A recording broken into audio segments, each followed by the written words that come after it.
Record and take it away, Laura. Awesome. And you have the transcript? I don't see it going on mine. It must be hidden on my view. So as long as you see the transcript, you got the transcript okay, Julie? All right, cool. So we're gonna just sit back in our chair and we're gonna raise up our arms, okay? And we're gonna just try to use big hands and reach your ceiling. Grab your ceiling with your little hands. Okay, Julie. Yeah, girl. I forgot my scarf, but Julie and I try to be twins. We're actually becoming the same person now. Pretty soon there will just be one of us left. All right, great. Stretch those hands out. All right. One hand across, the other hand across. Give yourself a big hug. You're here. You're still learning. God bless us. God bless us. We are really, I don't know what, but we're here and let's get started. So you are going to need, let's do the Macarena. We're going to need tools to do this. So I recommend getting your phone ready if that works well, to have an extra device. Or if you're on your laptop, kind of be ready to go to a new tab. So get your screen organized, like minimize my share screen, put it to the side because it might confuse you when you go to other sites. Pull the chat over so you can chat anytime. And what would be awesome is to be really active in the chat the whole time. So anything that strikes you, you're like, "Ooh, I like that idea," or "Oh, I've used this tool, I love it," or question, just put it in the chat. And right now, every single person, there's 25 of us, go to the chat and just say where you work at Hunter, what department or what office or section that you work in. Awesome. Elaine, hello, Elaine. All right, keep going. Let's make it quick. All right, social work. The library, Brookdale. Yay, social work is in the house. I'm excited. I need to like meet people in the school of social work. Besides the fact that I need like clinical, probably therapy, but no, just in general, collaboration. Oh, nice. Architecture, romance languages, great. Hopefully all of you are able to access your chat and do that and keep your chat, keep the chat alive. Yay, Roberta, always good to have you. She always has wonderful points to make that I really value. So, okay, we're here, we're getting started. So we're getting started. Here I go. All right, so one of our oldies but goodies, John Dewey, wrote this literally 100 years ago. We do not learn from experience, we learn from reflecting on experience. And that's really what we're talking about, building into our live synchronous classes and our asynchronous classes in this session today. So first thing you're going to do, I am going to put this in the chat. I'm going to ask you to go to a website, joinpd.com, or you can do it on your phone, and you'll be prompted to enter a code. All right. And the code is determined kangaroos safely bother troubling turnips, DKSBTT. All right. And I am going to come over here. So yay, I see students connecting. So you can see my screen where the pair is talking and it says it looks like 6 students, 7 students are connected. So again, I know some of you are just kind of listening and watching and you might look at these tools later. So I don't expect probably all of you will join all of these different platforms, but at least if a few of you want to kind of see what it's like, it's always better to actually experience it. So I'm going to ask you to do that. Awesome. And we got that. All right. So here we go. Here is my same presentation, but I'm actually now showing it through the Pear Deck. Okay. So I'm going to ask you to, in Pear Deck, respond briefly to this question or statement, finish the statement. A reason I might want students to stop and reflect or stop and react during my class, whether that's a live class or an asynchronous class, is, and finish the sentence. And thank you, Julie, for posting all the links as people come in later and stuff. That's really helpful. Thank you. So,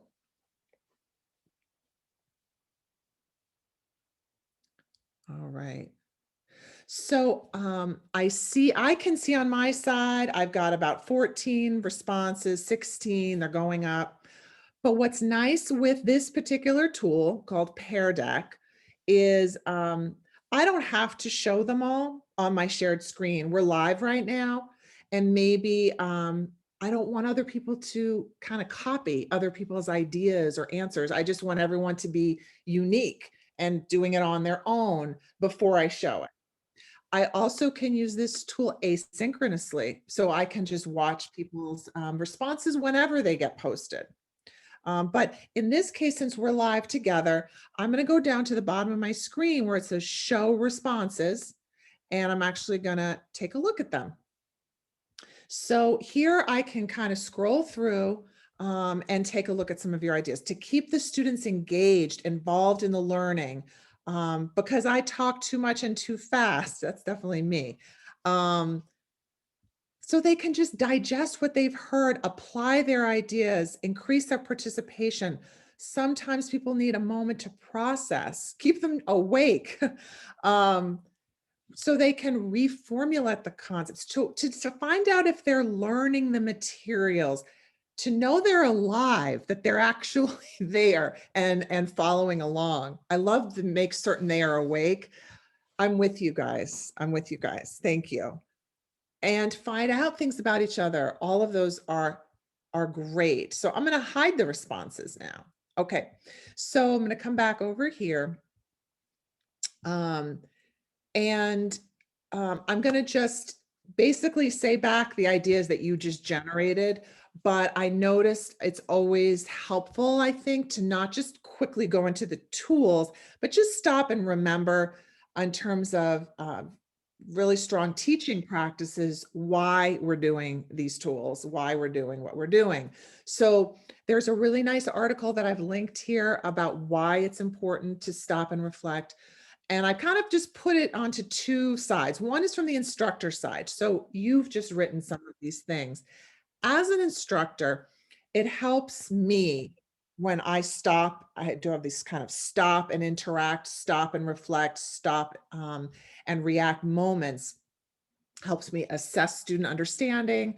I can kind of read the room a bit when I can't see everybody. It helps me just get people activated to receive the information. Sometimes I can put up something like a statement, agree or disagree, and I know everyone's going to agree with it and it's false, and I can then challenge the misconception. It kind of keeps your blood flowing, it keeps you paying attention, less passive.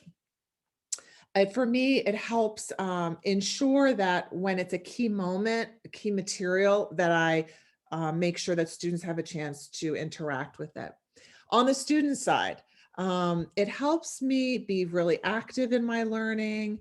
It helps me be aware of how I learn when I reflect on this. It's low stakes, low stress. I don't even have to have a name. I could be anonymous. Helps me gain insight into what other people are thinking, and it helps alert me to when I should stop and pay more attention or interact. Okay, so there's a lot of great reasons why we would want students to stop and interact, react, etc. So I have a lot of tools written down on the Assert blurb about today. Shao would probably say there's too many tools, and she's definitely right. So I'm ready to talk about all of them, but I would like to know first which ones you're curious about, and then I'm going to maybe hop around in a different order based on what you say. So go to the chat. Welcome to everyone again who's here. We are going to be looking at this stop and react, stop and interact, stop and reflect. Any of them that maybe you've played with, or you've heard about, that you'd like to know a little more about, please just take a moment and post in the chat, and I'll kind of take a gander. I could have made this a poll. That probably would have been good in Zoom, and then I could see which one is the top one, but it's kind of casual. Okay, whichever ones do things that I can't already do with Zoom. That's a really good place to start, Lisa. Okay, and I see pretty much, all right, great.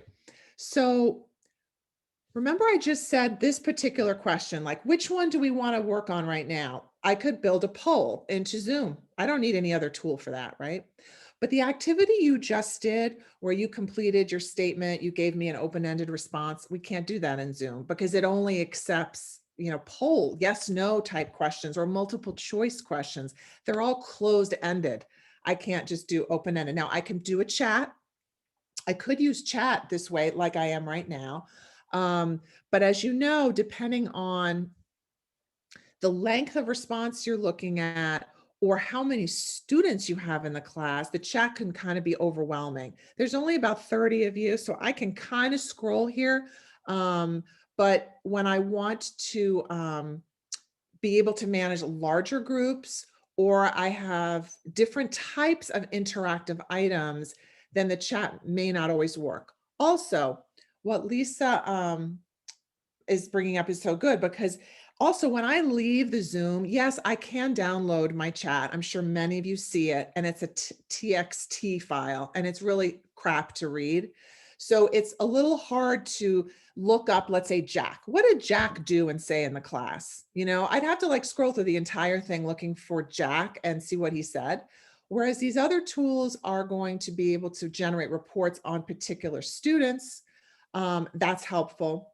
The other thing is, remember, I'm presenting these stop and interact ideas, not just for live classes, but also for asynchronous. When you assign as a module an asynchronous week, you cannot use any of those Zoom features, of course, for those. Okay.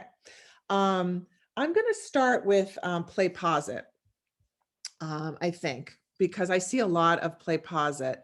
So I'm actually, I'm going to put a link in the chat, and I'm going to give you a Play Pause It to play with as a student. So I'm going to post this link. Okay. And you can copy paste the link or click on the link, and it's going to bring you to a short video. I'm only going to have you look at the first basically minute or so. So I'm just going to give you a minute. Those of you who can click on that link, go over there. And I'm going to just keep your sound off. You can do it, and I'll come meet you over here.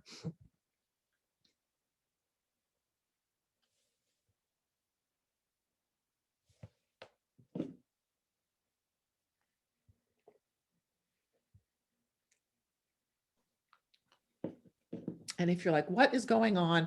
Just feel free to use the chat and say, Laura, I don't know what we're doing, and I don't know what's going on. That's totally fine.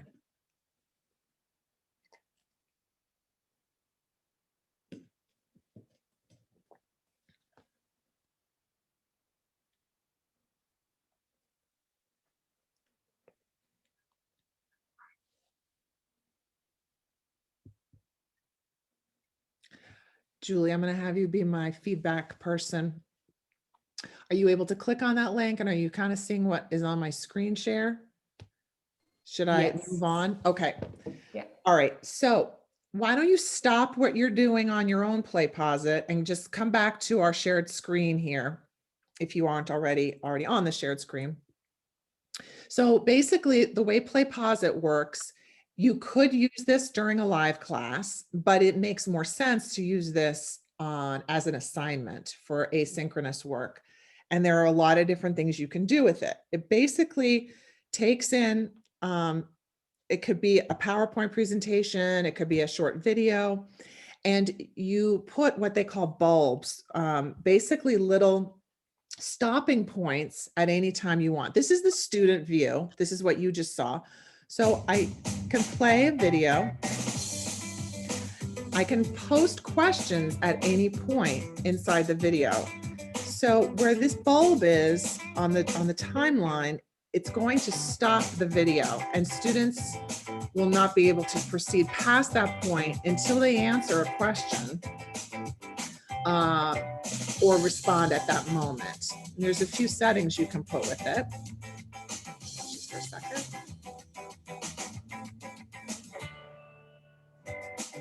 Remember this place?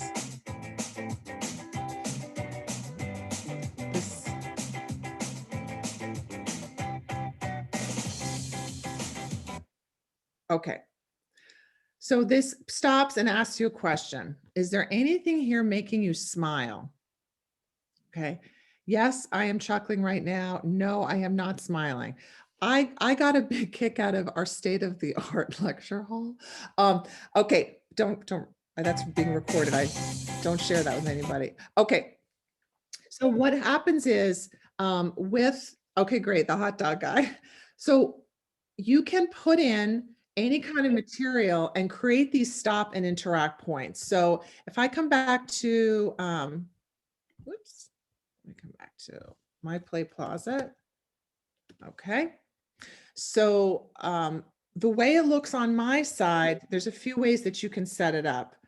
And I'm not going to go into detail on any of these particular tools, but if everybody's like, oh my God, I need a session just on Play Posit, I loved it. Xiao and I are planning to do that, and we can definitely do that. So for example, I created a class, which was this experience right now.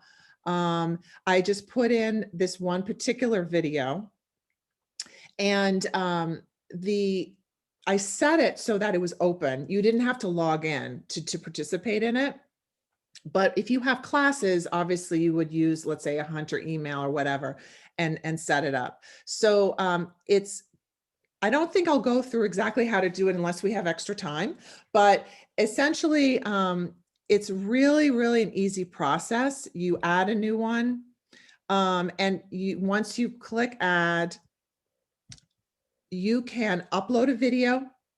You're seeing this part, right? This is showing, okay, perfect. You can upload music. The video in this case was directly from YouTube, so that made it really easy. And I can put in a URL, etc. And then, so let's just do this. I guess I am kind of showing this tool. Let me come back. Once I put in my material, my video, my PowerPoint, my music, whatever, I can create as many questions as I want, stopping points, and they can be open-ended, they can be multiple choice, they can be polls, they can even just be an open discussion board. So one of the things I just did recently is I put a video with just open discussion, but I told students they had to post twice and respond twice, and it just stayed open like that. And they could stop whenever they wanted to. So that's another way to do it. Students can choose where and when to stop. So Play Posit is very similar to Edpuzzle. So I just want to show that one as well while we're here. And this is also, again, let's say Lisa had a live class and she wanted to send people to breakout rooms. They could also work with a Play Posit video, etc. Stop, answer. When it hits that button, it stops automatically and everyone can say, hey, what do we think? What's the answer? Put it in and move on, and that kind of thing. All right, let me go to Edpuzzle now because they're quite similar. But I think Xiao said we're experimenting with Play Posit accounts for Hunter, or maybe we're like piloting it or something like that. So that's maybe one that you might prefer. Okay. So if you want to come over in the chat, we're now looking at Edpuzzle, and Edpuzzle is, let's see, let me come back to, we did Play Posit. Okay. So with the Edpuzzle, it's literally identical to Play Posit. I mean, I think there are a couple of different question types. Edpuzzle seems to have more activity, so there's more pre-made Edpuzzles, I think, sometimes that you can find. So what happens is, again, I've put in, let's say a video. Okay, it's going to give me a question. What's nice about both of these tools is there are templated questions. So for example, I can put in a video and just say, give me a template. And on the template, it has a previewing, a what do you think in the middle? What did you learn from this at the end? Like generic questions. So you don't even have to create all of them. You could just use them or just slightly edit them. This is spinning a little bit, so I think I'm going to come out of this. So the nice thing with both of those tools is that whether it's PlayPosit or Edpuzzle, you can create using either pre-made, so the video itself, let's say it's a TED Talk or a YouTube, someone else may have already made an Edpuzzle or PlayPosit, and you can actually literally take all their questions and just edit them. Or if no one's ever done it, you can also just use templates of stopping points along the way. What happened to my chat cheerleaders? Are you guys alive? I want to hear reactions. React to this, like say, ooh, that sounds cool, or I think I could try it for this, or I have already tried it, or whatever. So keep up the chat over there.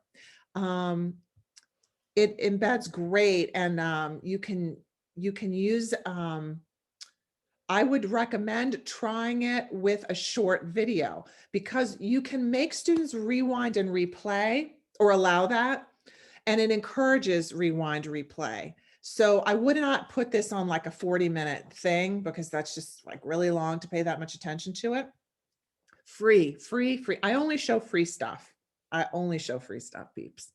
But there are, of course, more advanced features with all of these things, like only so many that you can do until you need the paid version, etc. Okay, nice. All right, I feel better. I'm uplifted by your chats. Okay, so what should I do next? I just did PlayPosit, Edpuzzle. I think I'll do Jamboard next, okay? Because it's so awesome, easy to use. I'm sure a lot of you are familiar with Jamboard. So in the chat, I've given you a link. If you can click on that link, it'll bring you to a different page on your tabs. And I'd like you to try out posting on the Jamboard. What is one way you think you could use Jamboard to stop and react in a live or async class session? Now, it's open to editing. So yes, one of you could delete this on me. So what I do recommend is if you are worried about that, make your question your background picture so students can't really do anything with it. But you're my colleagues. I know you're not going to just delete that question. Now, what you're going to do is come over to the sticky notes and just write something. Okay. You can choose your color and then your sticky note appears. All right. So I don't recommend this writing tool. I'm going to erase you. This is really clunky. Don't use it. Just like with whiteboard, unless you have an Apple Pen, I would not recommend using the pencil tool. I recommend definitely either the text box, use a text box, or use a sticky note. So I'm going to let you do that. Oh my gosh, you guys are worse than like the kids with the smiley faces and stuff. Okay, so put down your little pencil, friends. Use a sticky note. You don't need to install any apps for this. This is just a Google Doc, basically. I love sticky notes. Yay. And one of the things that you can do with Jamboard is, like I mentioned before, preload a background so that students are forced to put things, let's say, in certain places. So I'm just going to go over to my jams over here. Students can make mind maps from them. I have students do mind mapping kind of work. They make, they're just basically like a slide or a Google Doc. You can drop in lots of different images. I've done activities where students like have a particular background. Let's say it's like this. where they have to be in a breakout room, and I might put an activity where there's something on the background that doesn't move. There are, I believe, up to 20 slides. Let's see, I think it's 20. Yeah, I think 20 is the max slides. So if you don't need more than 20 breakout rooms, you should be fine. And you can assign the students. So see how this says breakout room 3. I can use it in that way. All right. So coming back to, and then they're all stored. So this is the ones that we're just working on. Okay. So think about how you might be able to, yeah, a quick quiz. Can you save the result? Yes. Did you see how I just went back? I have all my old Jamboards there. So I can actually go back next week. Let's say people have brainstormed and next week you want them to continue with something, or if it's an asynchronous week and you have small groups working together so that they can work on a project, it won't disappear on them. And that's what's kind of hard too about using a whiteboard inside Zoom, because that's going to disappear on the students afterwards. Yeah, they could stop and ask a question. Wonderful comment on a composition. Yep, you could post something there where they put Post-its in certain places. Okay, and we'll come back to that question. All right. Okay, so we're going to come back over and we're going to see now, let's take a look at Mentimeter. That's probably one of the most commonly used ones. If you can give me like a thumbs up, thumbs down. Do you know about Mentimeter? Have you used Mentimeter? Okay, cool. V, wait, I got to do this, Control C, Control V. All right. So I'm going over to the Menti now. Okay. Yes. So Mentimeter, if you have used it, Anne, a few times, then you know all of these tools are just variations on the theme. They're just ways to insert into, let's say, a presentation, a moment that invites audience participation. I mean, we've used poll everywhere for a long time. They're all pretty much the same. Oh, this says voting is closed. So I need to fix that. With Mentimeter, let me just make sure that this is going to work. Presenter, allow audience. Okay, this should work. But it says voting is closed. Okay. This is what happens when you reuse ones. So when you are coming in, oh, open. Let me see if I can do that. Let me know if that's working. And I'm gonna. Yes, it's working now. Thank you. So Anne mentioned that she really likes using the word cloud. And that's one of those nice things too, Lisa. It goes beyond just, answer or just polling. You can do a lot of things like rating scales, and you can do things like word clouds. And because it's live, of course, we're seeing the words coming up as people are entering. And if there are more than one of the same word, it's going to get bigger, etc. But it also works asynchronously. So just like we just saw with the Pear Deck, with Play Pause It, with Jamboard, with Edpuzzle, these can all be done at student paced when they are working through the materials, and then you'll wind up getting the results. Yay, we're excited. Learning through play, fabulous. Okay, so Mentimeter, if you haven't used it, is pretty basic, pretty simple, with a lot of different types of ways for students to enter in their own responses, reactions, etc. Okay, so I am going to I think I've done them. Okay, so we're going to go to I think Kahoot was one that we wanted to do, right? So, and the other thing I was going to share is all of these tools generate a QR code, which also makes it, if you're in a live class, quick for people to hold up their phone and just enter, the tool. All right, so with Kahoot, I'm going to put that now into the chat. Okay.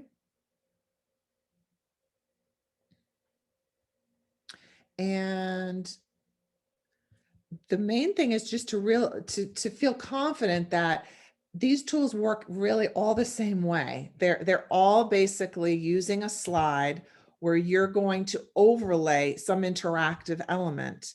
The polling, the questions, the quiz, the open-ended, the word cloud.